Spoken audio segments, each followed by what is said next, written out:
राधे राधे, हरे कृष्णा। कैसे हो आप सभी लोग? आशा करती हूँ आप सभी परम मंगल में होगे, स्वस्थ होगे, अच्छे होगे। सबसे पहले आप सभी को धनतेरस की अनंत और अनंत शुभकामनाएं।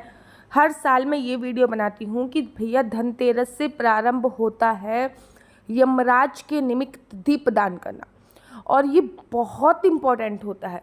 आप लोगों को पता है कि पूरे साल भर में यमराज की पूजा केवल धनतेरस वाले दिन ही की जाती है। अच्छा, ये धनतेरस पे जो यमराज के निमित्त दीपदान होता है ना, कोई कोई तो केवल धनतेरस वाले दिन करता है, कोई कोई धनतेरस से प्रारंभ करके भाई दूज तक भी करते हैं, क्योंकि भाई दूज को भी यम द्वितीया के नाम से संबोधित किया जाता है। कोई कोई काली चौदस वाले दिन करते हैं, जिसको छोटी दिवाली रूप चौदस के नाम से भी संबोधित किया जाता है। तो 3 तरीके से यमराज के निमित्त दीपदान होता है। मैं बेसिकली क्या करती हूँ, मैं 5 दिन दीपदान करती हूँ। धनतेरस से प्रारंभ करती हूँ और यम द्वितीया अर्थात भाई दूज तक ये दीपदान करती हूँ, जो कि यमराज के निमित्त दीपदान होता है। इससे क्या होता है, आपके परिवार में किसी भी प्रकार की अलाएं बलाएं विपदा ये सब चीज़ें नहीं होती हैं, ठीक है ना। बहुत इंपॉर्टेंट चीज़ होती है।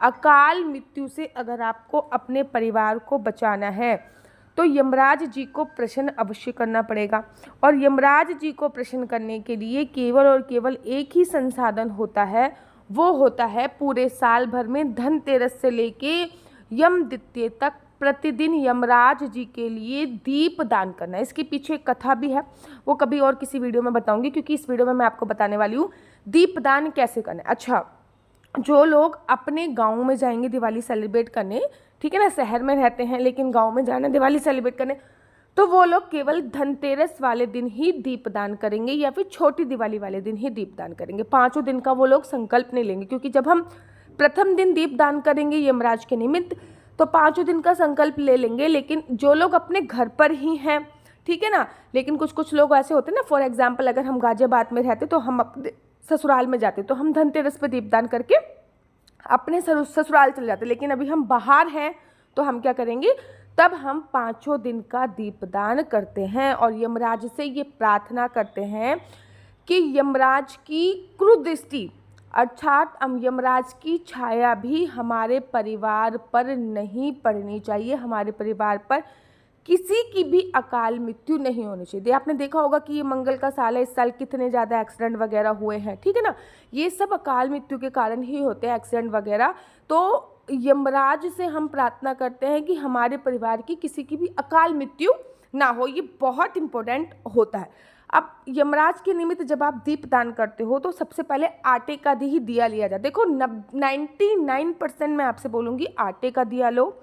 आटे का दिया आपको मार्केट में कहीं नहीं मिलेगा, आटे का दिया आपको घर पर ही बनाना पड़ेगा, ठीक है ना। अब आटे का दिया जब आप घर पर बना रहे हो, बहुत सिंपल सा तरीका होता है, थोड़ा सा आटा लीजिए, थोड़ा सा पानी लीजिए, थोड़ा सा उसमें आपको सरसों का तेल डालना होता है, अब उसको अच्छे से मसल दीजिए और उसका चतुर्मुखी दिया बना दीजिए। मतलब 4 बत्ती का दिया उसमें जलाया जाता है, तो चतुर्मुखी दिया बना दीजिए। आटे का ही बनना चाहिए, क्योंकि आटे में वो पावर होती है जो नकारात्मक ऊर्जा को अपनी तरफ खींच लेती है। बड़े सारे लोगों को दीदी मल्टीग्रेन आटा आता है, ये भैया नहीं, केवल गेहूं के आटे का ही दीपक बनेगा, ठीक है। चाहे आपके घर पे किसी भी प्रकार का कोई भी आटा हो, लेकिन जो दीपक बनेगा वो केवल गेहूं के आटे का बनेगा, क्योंकि गेहूं के आटे में ही वो नकारात्मक ऊर्जाएं होती, मतलब नकारात्मक ऊर्जाओं को खींचने की पावर होती है, ठीक है ना। और अकाल मृत्यु का कारण क्या बनती है, नकारात्मक ऊर्जा जब आप पर हावी हो जाती है तो वो अकाल मृत्यु का कारण बनती है। अब आटे का दिया नहीं बना पाए तब आप 1%, देखो मैं केवल 1% बोल रही हूँ, घर में पुराना दिया जो कि यूज्ड है वो दिया ले सकते हैं। नया दिया नहीं लेना, जो कि यूज दिया है वही दिया लेना। तो आपको मैंने 2 ऑप्शन दे दिए, 2 में से मैंने 99.9% में आटे का दिया ही बोलूँगी, 0.1% में आपको बोलूँगी कि आप मिट्टी का दिया ले सकते हो, लेकिन वो यूज़ हो उसको ले सकते हो। अब आपको करना क्या है, सरसों से तेल से ही यमराज के निमित्त दिया जलाया जाता है, कोई और तेल का दिया नहीं जलाया जाता। ना तो आप तिल का तेल ले सकते हो इसमें, ना आप घी ले सकते हो, केवल सरसों के तेल से ही यमराज के निमित्त जो है वो दिया जलाया जाता है। अच्छा, यमराज बड़े सारे लोग करते हैं अपनी रसोई में आटे का दिया बनाएंगे, 4 बत्ती लगाएंगे, रसोई से ही दिया जलाते हुए ले जाएंगे बाहर। गलत। यमराज के निमित्त जो भी दिया जलेगा वो आपके घर के बाहर जलेगा, दक्षिण दिशा की तरफ जलेगा, ठीक है ना। दक्षिण दिशा की तरफ। अगर आपका दीदी मेरा घर तो यार पूरब की तरफ है, मेरे घर का मेन गेट भी पूरब की तरफ है, तो आपका जो भी कूड़े वाला स्थान है, कहीं बाहर आप कूड़ा तो रखते होगे ना बच्चों, वहाँ पे जला सकते हो, सड़क पे जला सकते हो, किसी चौराहे पे जला सकते हो, किसी नदी के किनारे जला सकते हो, पीपल के पेड़ के नीचे मत जलाइएगा। बाकी आप इस दिए को कहीं भी बाहर जला सकते हो, ठीक है ना। बेसिकली ये बोला जाता है कि घर की जो आपकी चौखट होती है, दहलीज को पार करके, ठीक है। फॉर एग्जांपल मैं फ्लैट्स एरिया में रहती हूँ, तो मैं अपने फ्लैट के बाहर जलाऊंगी, ये नहीं कि अपनी सोसाइटी के बाहर जला दूँ, अपने फ्लैट के बाहर मैं इस दीपक को जलाऊंगी। अब जब दीपक आप जला रहे हो तो संकल्प अवश्य लो। प्रथम दिन ही आप दीपक जब जला रहे हो तो संकल्प ले लो। तो आपको इसमें अपना नाम बोलना होता है, अपना गोत्र बोलना होता है, और बोलना होता है कि मैं 5 दिन का दीपक जला रही हूँ, या 1 दिन का दीपक जला रही हूँ, या फिर काली चौदस पे दीपक जला रही हूँ। ये आपको अपना नाम बोलना होता है। अब दीपक आपने सबसे पहले दीपक आप बनाओगे अपने घर पर। दीपक बनाने के बाद उस दीपक को आप 4 भागों में, मतलब उसमें 4 बत्ती डलेंगी, ठीक है ना। अब लोग क्या करते हैं, एक ही बत्ती से 2 बत्ती इतनी लंबी लंबी कर देती है कि उनको ही 4 कर देते हैं। चारों बत्ती अलग अलग होनी चाहिए। ऐसा नहीं करना कि एक बत्ती से आपने वो चारों का हिसाब किताब कर दिया, नहीं, रॉन्ग वे, गलत है ये। तो आपको चारों बत्तियां अलग अलग लेनी है, सरसों का तेल डालना है, चारों बत्तियां आपको अलग अलग लेनी है। अब आपको वो दिया लेकर बाहर जाना है, अपने घर के बाहर जाना है। दिए के नीचे थोड़ा सा आसन देना है, खाली दीपक नहीं जलाना। आप चावल का आसन दे सकते हो, आप गेहूं का आसन दे सकते हो, आप आटे का भी स्वास्तिक वगैरह बना सकते हो, आटे का भी आसन दे सकते हो, फूलों का भी आसन दे सकते हो, क्योंकि धरती माता सब कुछ सहन कर लेती हैं, लेकिन दिए का जो ताप होता है वो सहन नहीं कर पाती। तो पहले आपको आसन देना है, फिर उसके ऊपर दीपक रखना है। दीपक रखने के बाद अब उसके अंदर आपको काले तिल डालने हैं। काले तिल आपने डाल दिए, 2 लौंग भी आपको उसमें डाल देनी है, ठीक है। क्योंकि काले तिल बेसिकली जब हम कुछ भी चीज़ काले तिल का यूज़ करते हैं ना, तो या तो वो पितरों के निमित्त यूज़ होता है काले तिल, या फिर यमराज के निमित्त वो काले तिल का यूज़ होता है। तो अब आपके घर में जो भी कोई बड़ा है, ठीक है ना। फॉर एग्जाम्पल अगर मैं अपने ये कार्य मैं अपने ससुराल में करती हूँ तो मेरे ससुर जी ये कार्य करते, लेकिन अभी हम ससुर जी के साथ नहीं अपने फ्लैट्स एरिया में रह रहे हैं यहाँ पे जॉब के चक्कर में, तो अभी मेरे हस्बैंड ये कार्य करेंगे, ठीक है ना। तो मेरे हस्बैंड जो हैं ये कार्य करेंगे क्योंकि हमारे घर में वही बड़े हैं, ठीक है। तो सबसे पहले वो दीपक प्रज्वलित करेंगे। दीपक प्रज्वलित करने के बाद थोड़ा सा उसमें काले तिल डालेंगे, लौंग डालेंगे, फिर दीपक प्रज्वलित। अच्छा, बत्ती से बत्ती भी नहीं जलानी, इस बात का ध्यान रखना है। उसके बाद थोड़ी सी खील डालेंगे, उसके बाद 1 या 2 का सिक्का भी उसी में डाल देंगे, थोड़ा सा जल लेंगे, और आपको यमराज के निमित्त जल भी समर्पित करना है। और आपको बोलना क्या है, ओम यम देवताय नमः, ओम यम देवताय नमः, ओम यम देवताय नमः। ऐसा आपको 3 बार बोलना है और दीप प्रज्वलित कर देना है। उसके बाद पीछे मुड़ के नहीं देखना है, दीपक को प्रणाम करना है और अपने घर पर आ जाना है, ठीक है बच्चों। ये कार्य आपको विशेष तौर पर करना है। दीपक जो दान किया जाता है वो सूर्यास्त के 1.5 घंटे बाद, सूर्यास्त हो गया उसके 1.5 घंटे बाद बाय कर लीजिएगा। अब बार बार ना आना जाना नहीं करना, ठीक है ना। कभी कोई जा रहा है, कभी कोई आ रहा है, कभी कोई जा रहा है। जब तक वो दीपक जल रहा है उस दीपक को पीछे मुड़ के नहीं देखा जाता। दीपक घर से जला के बाहर नहीं लेके जाते हैं, बाहर ही जलाते हैं, सरसों के तेल का जलाते हैं, और दरवाजा पीछे मुड़ के उस दीपक को नहीं देखते हैं, घर पे आ जाते हैं। हाँ, आधा घंटा 1 घंटा, आधा घंटा ही दीपक जल पाता है। 4 बत्ती का दीपक होता है तो वो जल्दी जल जाता है। वो दीपक आपका जलेगा, तब तक आप घर के अंदर ही रहिए। उसके बाद आप घर के बाहर जा सकते हो।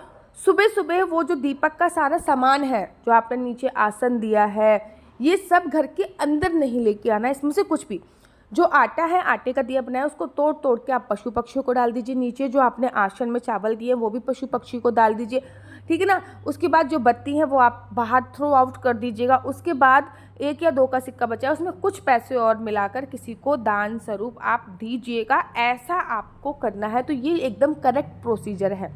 अच्छा, काली पुराण में एक ऐसा वर्णन आया, देखो मैंने ये जो इस बार ही पढ़ा है, अभी तक नहीं पढ़ा था, कि यमराज के निमित्त दीपक अकेला नहीं जलाया जाता, ठीक है ना।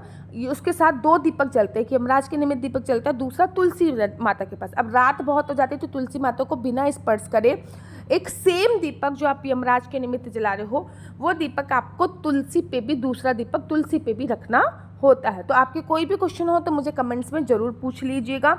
धनतेरस से ये प्रारंभ कीजिएगा और भाई दोस्त तक आपको ये जलाना ही जलाना है। मेरा नंबर आपको नीचे स्क्रीन पर दिख रहा होगा। मेरा नंबर है 4 बार 9 20 25 65। दोबारा से बताती हूँ, 4 बार 9 20 25 65। आपका बच्चा जॉब करेगा या बिजनेस करेगा तो किस फील्ड में बिजनेस करेगा, जॉब करेगा तो किस सेक्टर में जॉब करेगा, क्या है आपके बच्चे का लकी नंबर, क्या है आपके बच्चे का लकी कलर, और क्या आपका बच्चे को कौन सी फील्ड में करियर बनाना चाहिए, संतान प्राप्ति का योग कब है, शादी का योग कब है, ये सभी जानकारी मैं आपको कुंडली के माध्यम से प्राप्त कराती हूँ। याद रखिए, कुंडली देखना बिल्कुल भी फ्री नहीं है। कुंडली देखने के थोड़े से चार्जेस हैं और इस नंबर पर मुझसे किसी भी प्रकार से कोई भी क्वेश्चन आंसर पूछने के लिए फ़ोन मत कीजिएगा। ये नंबर केवल और केवल कुंडली देखने के लिए दिया हुआ है। राधे राधे, हरे कृष्णा। तो यहाँ पे हम आप लोगों के लिए लेके आए हैं असली तुलसी माला। विभिन्न प्रकार की हमारे पास असली तुलसी माला है। 30 रुपये से प्रारंभ होकर हमारे पास 1100 रुपये तक की तुलसी माला है। जप माला है, गले में पहनने वाली तुलसी माला है, 1 राउंड की तुलसी माला है, 2 राउंड की तुलसी माला है, 10 साल तक चलने वाली तुलसी माला है, और डबल राउंड की तुलसी माला है, 3 राउंड की तुलसी माला है, गांठ वाली जपने वाली माला है, बिना गांठ की जपने वाली माला है, राधा नाम के लॉकेट वाली माला है, और लैब सर्टिफिकेट द्वारा प्रमाणित तुलसी माला है, जिसमें हम आपको लैब का सर्टिफिकेट देंगे कि ये असली है या नकली है। बहुत सारी तुलसी मालाएं हम आपके लिए लेके आए हैं। न केवल हम आपके लिए तुलसी माला का कलेक्शन लेके आए हैं, अपितु लड्डू गोपाल की असली तुलसी माला जिसपे राधा नाम का लॉकेट है, लड्डू गोपाल के लिए वैजंती माला, लड्डू गोपाल के लिए चंदन माला भी हम लोगों के लिए लेके आए हैं। और लड्डू गोपाल की तीनों माला का सेट है, तुलसी माला, चंदन माला और वैजंती माला का सेट भी लेके आए हैं। साथ ही के साथ हम आपके लिए रुद्राक्ष के असली ब्रेसलेट, पानी में डालने वाला रुद्राक्ष, 1 मुखी रुद्राक्ष से लेकर 14 मुखी रुद्राक्ष तक हमारे पास सारे लैब टेस्टेड रुद्राक्ष अवेलेबल हैं। आप हमसे ओरिजिनल रुद्राक्ष मंगा सकते हैं। ना केवल हमारे पास रुद्राक्ष अवेलेबल है, अपितु हमारे पास कानों में पहनने वाले राधा नाम के असली तुलसी के इयररिंग्स भी उपलब्ध हैं, जो कि अलग अलग डिजाइन, अलग अलग तरीके से आप लोगों को प्राप्त हो जाएंगे। ये राधा नाम के असली तुलसी के कानों के इयररिंग्स हैं और इसमें बहुत सारी वैरायटी हमारे पास उपलब्ध है। आप जल्दी से जो नीचे नंबर दिया गया है उस पर संपर्क करके अपनी चॉइस से कोई भी राधा नाम के इयररिंग्स अपने लिए ले सकते हैं। उनके प्राइस बहुत ही सस्ते हैं। 150 रुपये से फ्री हो 150 रुपये से स्टार्ट होकर मात्र 200 रुपये तक है। और यह है राधा रानी और भगवान श्री कृष्ण जी के चरण, जो आपको अपने मंदिर में जरूर और विभिन्न प्रकार की अलग अलग तुलसी मालाएं आप लोगों के लिए उपलब्ध है। 30 रुपये से प्रारंभ होकर 1300 रुपये तक की तुलसी मालाएं आप लोगों के लिए उपलब्ध है। हम आप लोगों के लिए लेके आए हैं श्रीधाम वृंदावन की रज। 8 प्रकार की रज इसमें उपलब्ध है। न केवल एक सेवा कुंज की, निधि कुंज की, ललिता कुंड की, राधा कुंड की, कृष्ण कुंड की, निधि वन की, यमुना जी की, 8 जगह की ब्रज रज इसमें आपको उपलब्ध हो जाएगी। ऑर्डर जल्दी से जल्दी नीचे दिए गए नंबर से करिए, हमारे पास लिमिटेड स्टॉक है। राधे राधे। आपको मेरी वीडियो अच्छी लगती है तो आप अपने YouTube चैनल हरि बोल को लाइक शेयर सब्सक्राइब करना बिल्कुल भी मत भूलिए। तब तक के लिए मुझे दीजिए इजाज़त। राधे राधे, हरे कृष्णा, हरि बोल। आप सभी को 5 दिवसीय त्योहार की अनंत और अनंत शुभकामनाएं। राधे राधे, हरे कृष्णा, हरि।